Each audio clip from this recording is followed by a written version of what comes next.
সারা বাংলাদেশে তরুণদের একটা বড় অংশ তারা আলহামদুলিল্লাহ কোরআন এবং হাদিসের দিশা পেয়ে গেছেন, আল্লাহর ঠিকানা জেনে গেছে, নবী করিম সাল্লাল্লাহু আলাইহি ওয়াসাল্লামের হাদিসের সন্ধান পেয়ে গেছে, সিরাতে নববীর সাথে পরিচিত হয়ে গেছে, কোরআন এবং হাদিসের আলো দ্বারা নিজেদেরকে আলোকিত করছেন।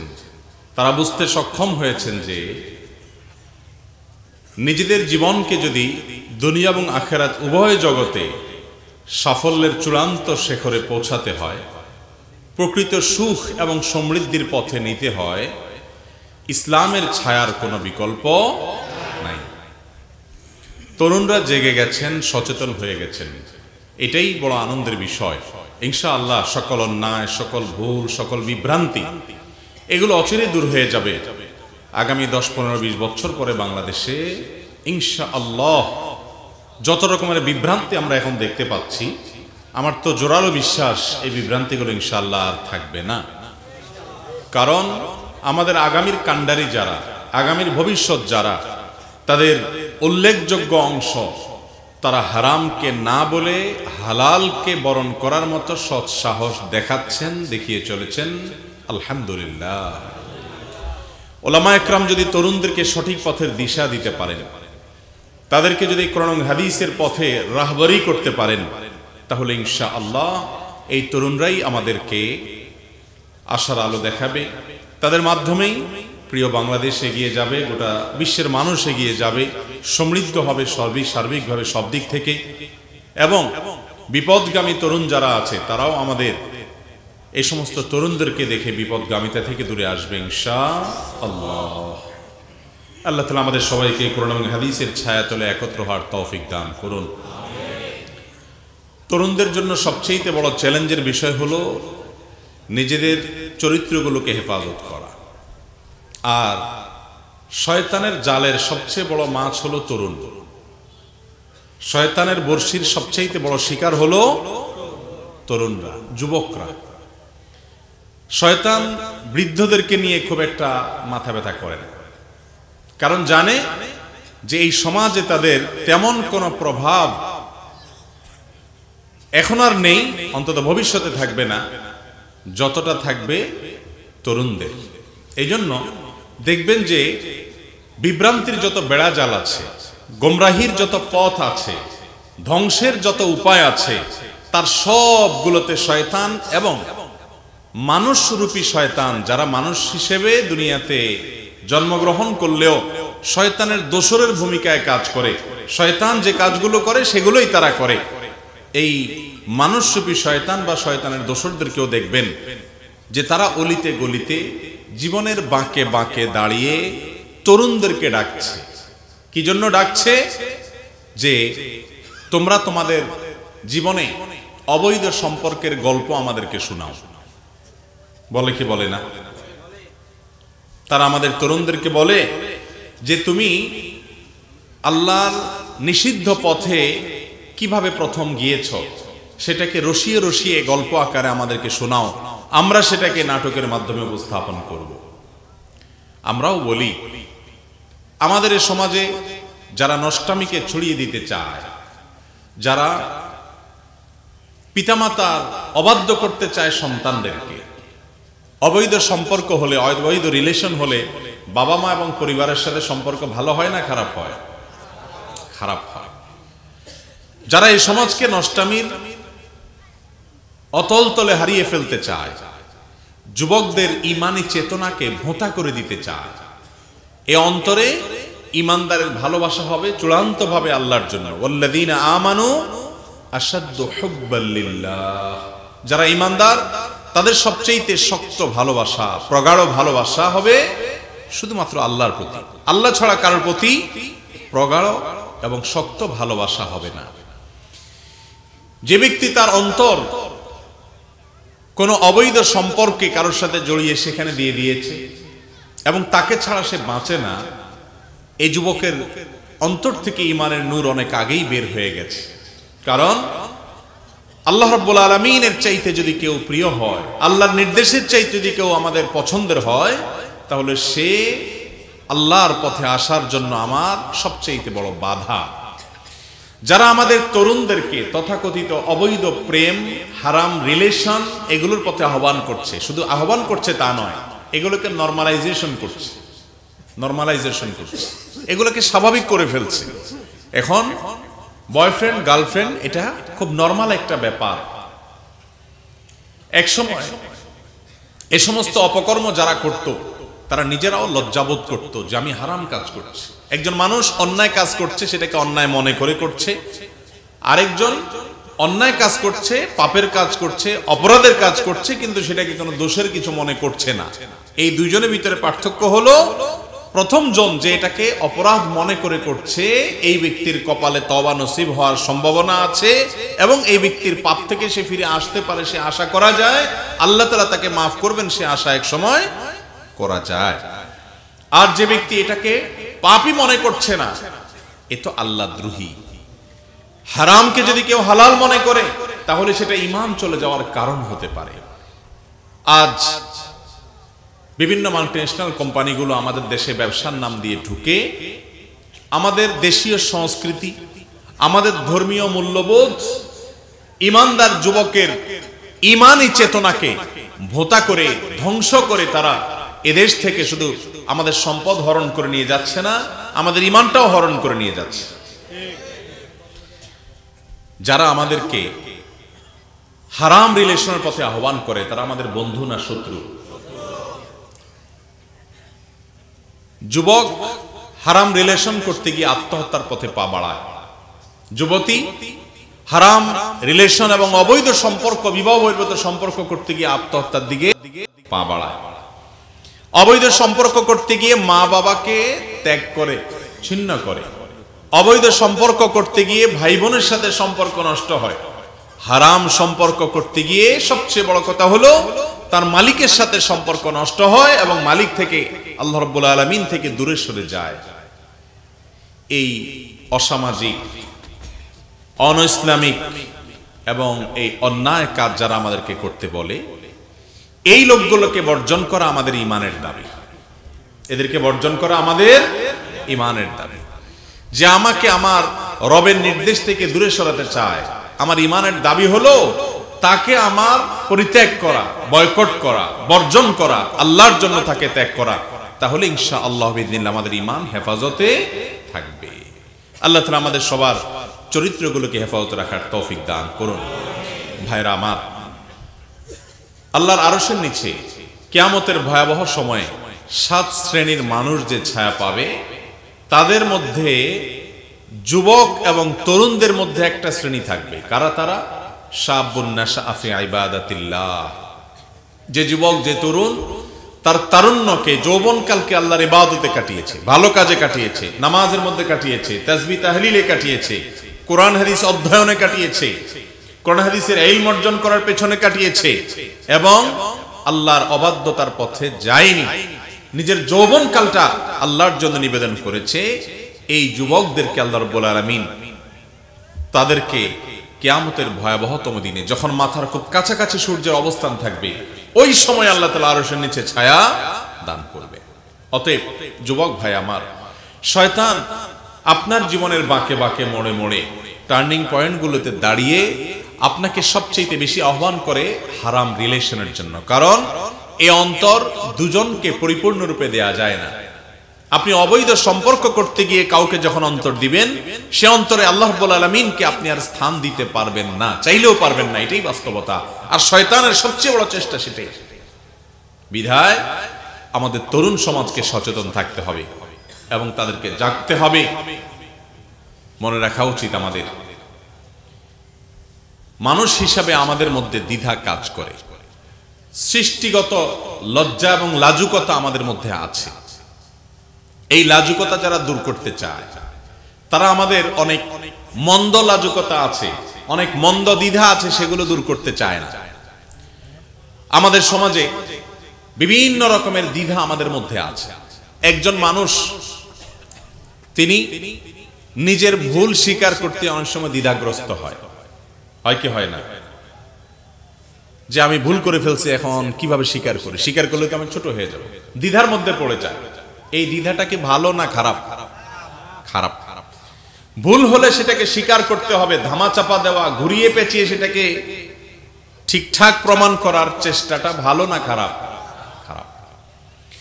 অনেক সময় দেখা যায় নিজের মা নিজের বাবাকে সালাম দিতে অনেকে লজ্জাবোধ করে, নিজের ভাই বোনকে সালাম দিতে লজ্জাবোধ করে, পরিবারের লোককে সালাম দিতে লজ্জা পায়, শরম পায়। এই শরমটা কি ভালো শরম না খারাপ শরম? যেই শরমে আমাকে একটা সওয়াব অর্জন করতে বিরত রাখে, দূরে রাখে, সেই শরমটা তো শয়তান সৃষ্টি করতেছে। এই শরম ঈমানের অঙ্গ না, এটা কুফরির অঙ্গ। ঠিক তেমনি ভাবে আমাদের মধ্যে আরো কত রকমের দ্বিধা আছে, কত রকমের দ্বিধা। নিজের কোন এক দোস্ত, বন্ধু বান্ধব, আপনার ভাই বেরাদার, আপনার মা বাবা, আপনার পছন্দের কেউ কোনো অন্যায় করেছে, তো সে অন্যায়কে আপনি অনেক সময় মানতে চান না, ঘুরায় গেরায় সেটা ব্যাখ্যা দেওয়ার চেষ্টা করে। এই রোগটা আমাদের মধ্যে আছে না নাই? তাহলে নিজের পছন্দের মানুষের ভুল ত্রুটি সেটাকে ভুল হিসাবে মানতে আমাদের দ্বিধা হয়, দ্বিধা হয়। এই দ্বিধাটা কি ভালো না ভালো মন্দ?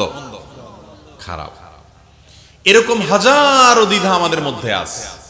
একজন গরিব রিকশাওয়ালা, তাকে সালাম দিয়ে শ্রদ্ধা করতে, সম্মান জানাইতে আমাদের মধ্যে দ্বিধা হয় অনেক সময়। বড়লোকের ছেলে, শিক্ষিত ছেলে, একজন রিকশাওয়ালাকে সালাম দেব, তার সাথে হাত মিলাবো, তার সাথে কাঁধে কাঁধ মিলাবো, তাকে নিজের সাথে বসে খাওয়াবো, তাকে একটু মর্যাদা দেব, তিনি বয়স্ক মানুষ, আমার বাবার বয়সী। এটা করতে আজকাল আমাদের দ্বিধা হয় কি হয় না? এই দ্বিধাটা কি ভালো না খারাপ? খারাপ। অনেক সময় নিজের বাসার লোক, কাজের মানুষ, তাদেরকে নিজের খাবারটা তাদেরকে খাওয়াতে, নিজের চেয়ারে পাশে বসাতে, সোফায় পাশাপাশি বসাইতে আমাদের দ্বিধা হয়। মনে করি তারা কাজের লোক, তাদেরকে এত ইজ্জত কেন দিই আমি? তাহলে তো আমি তাদের সামনে বসলে, তাদের সাথে বসলে তাদের মতো হয়ে গেলাম। এই দ্বিধাটাকে ভালো না খারাপ? এরকম শত সহস্র দ্বিধা প্রতিদিন পদে পদে আমরা লালন করি, আমাদের মধ্যে আছে। এই দ্বিধাগুলো দূর করা দরকার, যেগুলো খারাপ। একজন যুবক, তিনি বিবাহ বহির্ভূত সম্পর্ক, কোন মেয়ের সাথে হারাম সম্পর্ক জড়াবে, কিন্তু তার দ্বিধা হয়, কারণ তার ভিতরে ঈমান আছে, আল্লাহর প্রতি বিশ্বাস আছে। সে জানে আল্লাহ তাআলা জেনাকে হারাম করেছে, জেনাকারের শাস্তি বড় কঠোর। সেই কারণে তার মধ্যে দ্বিধা কাজ করে। যদিও এখানে দ্বিধা নয়, বরং দৃঢ় প্রত্যয় কাজ করা উচিত যে আমি তো হারাম থেকে যোজন যোজন দূরে থাকবো। আল্লাহ বলেছেন ওয়ালা তাকরাবুজ জিনা, তোমরা জেনা থেকে এত দূরে থাকবে, জেনার কাছেও যাবে না। দ্বিধা তো দূরের কথা, দৃঢ় প্রত্যয় থাকবে যে আমি কোনো হারাম সম্পর্ক করব না। আমার জন্য আল্লাহ তাআলা জীবন সঙ্গিনী রেখেছেন, হালাল সম্পর্কের জায়গা আমার আছে। অসময় আমার এই ভালোবাসা বিলিয়ে বেড়ালে সুসময় আমার ভালোবাসার পুঁজিতে টান পড়বে। সেজন্য আমি আমার ভালোবাসা সব জমায়ে রাখবো আমার সে ভালোবাসার, বৈধ ভালোবাসার মানুষের জন্য। এটা হলো সচ্চরিত্রবান মানুষের কাজ। আর দুশ্চরিত্রবান মানুষের কাজ হলো যেখানে সেখানে মুখ দিয়া নিজের ভালোবাসা বিলাইয়া এরপরে বৈধ ভালোবাসার সময় আর ভালোবাসার পুঁজি খুঁজে পায় না, টান পড়ে। ভাইরা আমার, এই যে একজন মুসলমান যুবক, তার মধ্যে দ্বিধা কাজ করে, তিনি হারাম সম্পর্কে যেতে চান না, সৃষ্টিগত লাজুকতা কাজ করে, লজ্জাশীলতা কাজ করে। শুধু মুসলমান কেন, বিবাহ বহির্ভূত সম্পর্ক এটা মুসলমান যেমন হারাম মনে করে, খ্রিস্টান ধর্মেও সেটাকে এলাও করে না, হিন্দু ধর্মও সেটাকে এলাও করে না, কোন ধর্ম সেটাকে এলাও করে না। এটা শুধু এলাও করে কুকুর, শুকর আর বিড়ালের ধর্মে। ঠিক না ভাই? ঠিক বলেন। কুকুরের কোনো বিয়ে আছে? কোন কুকুর সে অন্য কোন কুকুরের সাথে শারীরিক সম্পর্ক করবে, বিয়ে শাদীর ধার ধারে, তার কোনো দ্বিধা টিধা হয়? দ্বিধা হয়? কোনো শরম হয়? কোনো হয় না। মানুষের হয় সৃষ্টিগত লাজুকতা। এটা যারা মানুষের সৃষ্টিগত লাজুকতা দূর করে দিতে চায়, বিবাহ বহির্ভূত সম্পর্ককে ইজি করে দিতে চায়, নরমালাইজেশন করতে চায়, তারা মানুষকে কুকুরের কাতারে নিতে চায়। ভাইরা আমার, পশ্চিমা বিশ্বে এবং পৃথিবীর বিভিন্ন দেশে পারিবারিক ব্যবস্থা ভেঙে চুরমার হয়ে গেছে। পারিবারিক বন্ডিংটা মুসলমানদের মধ্যে যেটা আছে তাদেরও ছিল এককালে, কিন্তু এই সমস্ত অসভ্যতা এবং নোংরামের জোয়ারে তারা শেষ হয়ে গেছে। এখন তারা আসছে আমাদের সমাজটাকে শেষ করতে, তারা আসছে আমাদের দেশটাকে ধ্বংস করতে। এই দেশে যুবক বিবাহ করে তার স্ত্রীকে নিয়ে বাবা মার সাথে সুখের সংসার করে, এটা যেন করতে না পারে, সংসারগুলো যেন ভেঙে খান খান হয়ে যায়, সেজন্য এই সমস্ত বিদেশি অপশক্তিগুলো ব্যবসার নাম দিয়ে আমাদের দেশে এই 31st নাইটে আপনার 14ই ফেব্রুয়ারিতে বিভিন্ন সময়কে উপলক্ষ করে তারা ক্যাম্পেইন চালায়। কেন? মানুষের মধ্যে যে প্রশংসনীয় দ্বিধা আছে, মানুষের মধ্যে যে লজ্জা আছে, লাজ আছে, শরম আছে, সেই শরমটা উঠে দেওয়ার জন্য যারা এই চক্রান্তে লিপ্ত, ওই মানুষগুলো আমাদেরকে যুবকদেরকে বলে, যুবক তোমার দ্বিধাহীন কাছে আসার গল্প শোনাও, আবার বলে সাহসী গল্প। এখন সাহসী তারা নাম দিছে কাদের? ওই মেয়েদেরকে সাহসী বলে যেই মেয়েরা একেবারে কাপড় চোপড় শর্টকাট করে ফেলে, যাদের মধ্যে পর্দার পশিদার বালাই নাই, যারা উলঙ্গ হয়ে যেতে ইতস্তত বোধ করে না, তারা বলে সাহসী। আমরা এতদিন শুনে আসছি সাহসী সে যে একজন বিপদগ্রস্ত মানুষকে বাঁচানোর জন্য নিজের জীবনকে বাজি রেখেছে, হলো সাহসী। আমরা এতদিন শুনে আসছি, জেনে আসছি সাহসী মানুষ সে যে ব্যক্তি একটা অন্যায়ের প্রতিবাদ করার জন্য নিজের জীবনকে হুমকির মধ্যে ফেলে দিয়েছে, জীবন বাজি রেখে অন্যায়কে ঠেকিয়ে দিয়েছে, আমরা বলি সাহসী বীর। ঠিক না বে ঠিক? যারা আমাদের এই প্রিয় মাতৃভূমির স্বাধীনতা এনে দিয়েছে তাদেরকে আমরা বলি সাহসী বীর। এখন আজকাল সাহসী মানে হলো কাপড় চোপড় খুলে ফেলছে, এরা বলে সাহসী, এরা বলে সাহসী। নির্লজ্জতা এখন সাহসিকতা হয়ে গেছে, বেহায়াদের নাম দেওয়া হয়েছে এখন কি? সাহস। কোন যুবক সাহস করে অন্যায়কে না করতে পেরেছে, মাদককে না করেছে, যৌতুককে না করেছে, সন্ত্রাসকে না করেছে, অস্ত্রবাজিকে না করেছে, গুন্ডামিকে না করতে পেরেছে, মাস্তানিকে না করতে পেরেছে, অসভ্যতাকে না করতে পেরেছে, অন্যায়কে না বলেছে, সেই যুবককে এরা সাহসী বলে না। এরা কারে সাহসী বলে? যেই যুবক আল্লাহ রাব্বুল আলামিন অমুসলিমের সাথে বিবাহকে হারাম করেছে, সে সেটা যদি করে ফেলতে পারে, সেটা যদি করতে গিয়ে সমাজ ত্যাগ করে, বাপমা ত্যাগ করে, পরিবার ত্যাগ করে, ভাই বোন ত্যাগ করে, সংসার ত্যাগ করে, সিনিয়রদের ত্যাগ করে, বড়দের সাথে বেয়াদবি করে, হাত ধরে পালায়া যায়, তার নাম দিছে সাহসী। এ কি সাহসী না বেহায়া? এই বেহায়ামিকে যারা শিল্পে পরিণত করেছে তাদেরকে আপনারা চিনেন না? চিনেন না? নাম ধরে চিনাইতে হবে। অতএব এই সমস্ত অসভ্যদেরকে, যারা আমাদের সমাজকে অসভ্যতায় ভরে দিতে চায়, তাদেরকে আমাদের বয়কট করতে হবে, তাদেরকে আমাদের বর্জন করতে হবে। তাদের জিনিসপত্র কেনা যাবে না। দেশীয় জিনিস কিনবেন, 2 টাকা দিয়ে বেশি কিনবেন, মানে একটু খারাপ হোক তাও ভালো। এই সমস্ত অসভ্যদের পণ্য কিনবেন না, যারা আমাদের কাছে পণ্য বিক্রি করে আমাদের টাকা নিয়ে সেই টাকা দিয়ে আবার আমাদের যুবকদেরকে ধ্বংসের দ্বার প্রান্তে নিয়ে যাচ্ছে। আপনি তাদের পণ্য কিনে তাদের এই অবৈধ ক্যাম্পেইন, হারাম প্রচারণার জন্য যদি সহযোগিতা করেন, আপনিও তাদের সহযোগী হলেন। আর সেই কারণে অন্যায়ের সহযোগিতা করা পর্যন্ত অন্যায়, আল্লাহ বলেছেন সূরা মায়েদার 2 নম্বর আয়াতে, ওয়ালা তাআওয়ানু আলাল ইসমি ওয়াল উদওয়ান, অন্যায় এবং সীমা লঙ্ঘনের কাজে তোমরা একে অন্যের সহযোগিতা করবে না। নবী করিম সাল্লাল্লাহু আলাইহি সাল্লাম বলেছেন, মা ইয়াযমান লি মা বাইনা লিহইহি ওয়া মা বাইনা হাজিবাই, মা ইয়াযমান লি মা বাইনা লিহইহি ওয়া মা বাইনা রিজলাইহি আযমান লাহুল জান্নাহ। যে ব্যক্তি তার 2 চোয়ালের মধ্যবর্তী অঙ্গ অর্থাৎ মুখ আর 2 পায়ের মধ্যবর্তী অঙ্গ অর্থাৎ নিজের ইজ্জত, আবরু, লজ্জাস্থান, এই 2টি অঙ্গের যে ব্যক্তি দায়িত্ব নিয়েছে যে এগুলো আল্লাহর নিষিদ্ধ পথে সে ব্যয় করবে না, এই ব্যক্তির জন্য নবী সাল্লাল্লাহু আলাইহি সাল্লাম বলেছেন, আমি তার জন্য জান্নাতের দায়িত্ব নিলাম, আল্লাহর কাছ থেকে জান্নাত পাইয়ে দেওয়ার জিম্মাদারি আমি নিলাম। যুবক ভাইয়েরা আমার, আর এই কারণেই ইবলিসের সবচেয়ে বড় প্রচেষ্টা হলো যুবকদেরকে সেক্সুয়াল যত অন্যায় আছে, অপরাধ আছে, হারাম আছে, সেগুলোতে লিপ্ত করানো। আর এজন্য শয়তানের দোসররা, মানবরূপী শয়তানরা আমাদের মধ্যকার সহজাত যে লজ্জা, যে শরম, যে লাজুকতা, সেটা দূর করে আমাদেরকে বেহায়া বানাতে চায়। আপনি একটিবার চিন্তা করুন, একজন মানুষ বিবস্ত্র থাকা, এটা তো পশুর গুণ। পশুর কাপড় চোপড় লাগে না, মানুষের লাগে। ঠিক না বে ঠিক? যারা মানুষকে পোশাকহীন হওয়ার কালচারের দিকে নিয়ে যেতে চায়, তারা তো মানুষকে পশু বানাতে চায়, তারা মানুষকে চতুষ্পদ জন্তুর কাতারে নিতে চায়। যারা আমাদের মা বোনদেরকে বস্ত্রহীন হওয়ার, সংক্ষিপ্ত পোশাকে স্বল্প বসনায় আসাটাকে সাহসিকতা বলে ক্যাম্পেইন চালায়, উদ্বুদ্ধ করে, তারা আমাদের মা বোনদেরকে পণ্যে পরিণত করতে চায়। তারা আমাদের মা বোনদেরকে সস্তা জিনিসে পরিণত করতে চায়, ভোগের বস্তু নিকৃষ্টভাবে উপস্থাপন করতে চায়। এরা আবার বলে তারা নাকি নারীদের অধিকার রক্ষা করতে চায়, নারীর অধিকার রক্ষা করতে চায়, নারীর কাপড় চোপড় সংক্ষিপ্ত করে নারীর অধিকার রক্ষা করতেছে। কত বড় অসভ্য হলে, কত বড় কপট এবং কত বড় দুষ্ট কিসিমের মানুষ হলে এটা সম্ভব, চিন্তা করে। পোশাক আশাক সংক্ষিপ্ত করো, তার নারী মুক্ত হয়ে যাবে, নারীর অধিকার পেয়ে যাবে। পুরুষেরটা আবার বলে না, পুরুষ কাপড় চোপড় পরে থাকো, ঠিক না ভাই? ঠিক। নারী যত সংক্ষিপ্ত করতে পারবে তত স্মার্ট।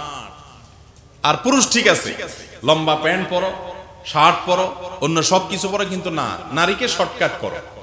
এরা কি নারীর বন্ধু না শত্রু? শীতের দিন, গরমের দিন সব সময় নারী স্বল্প বসনায় অল্প কাপড় চোপড়ে থাকবে, তাহলে আধুনিক, যুগ সচেতন। হ্যাঁ, পুরুষ ঠিকই শীত থেকে, রোদের তাপ থেকে বাঁচার জন্য ফুল হাতা জামা পরছে, ফুল প্যান্ট পরছে, পাজামা পরছে, কিন্তু নারী ওই বেচারিকে শর্টকাট পোশাকে নিয়ে আসছে আর বলছে তুমি তাহলে সাহসী হবা। এটা হলো ওই যে শিয়াল যেরকম মুরগিকে পাম্পট্টি দিয়া বলে তুমি কিসের খাঁচার ভিতরে আসো, বন্দি জীবনে আসো, জগৎটাকে দেখো, একটু আসো।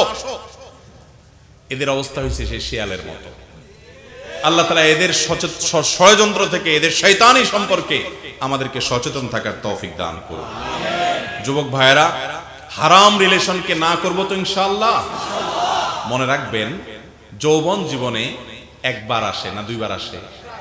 একবার আসে। এই যৌবন একবারই আসে, দ্বিতীয়বার আসবে না ভাই।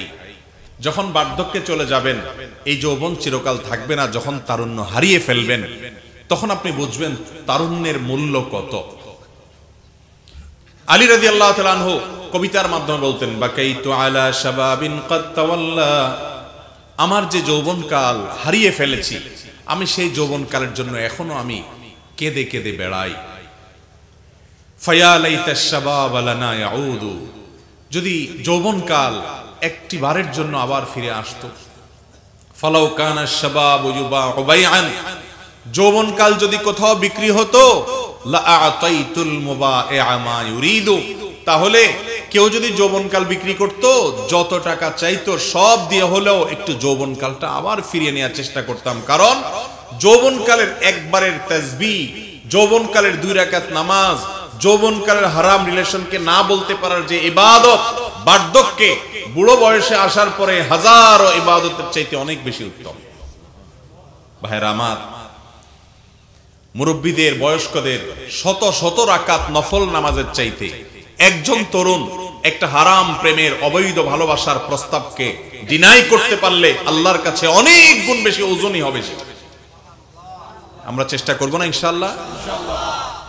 যারা আমাদেরকে এই সহজাত লাজুকতা এবং আমাদের ঈমানি লজ্জা এটাকে ভেঙে দিতে চায় এবং আমাদের যুবকদেরকে বলে লজ্জা তোমার দূর হওয়ার গল্প শোনাও, এরা আমাদেরকে বেহায়া বানাতে চায়, নির্লজ্জ বানাতে চায়, অসভ্যতার পথে নিতে চায়, আমাদেরকে পিতামাতার অবাধ্য করতে চায়, আমাদের জীবনটাকে ধ্বংসের দ্বারপ্রান্তে নিয়ে যেতে চায়।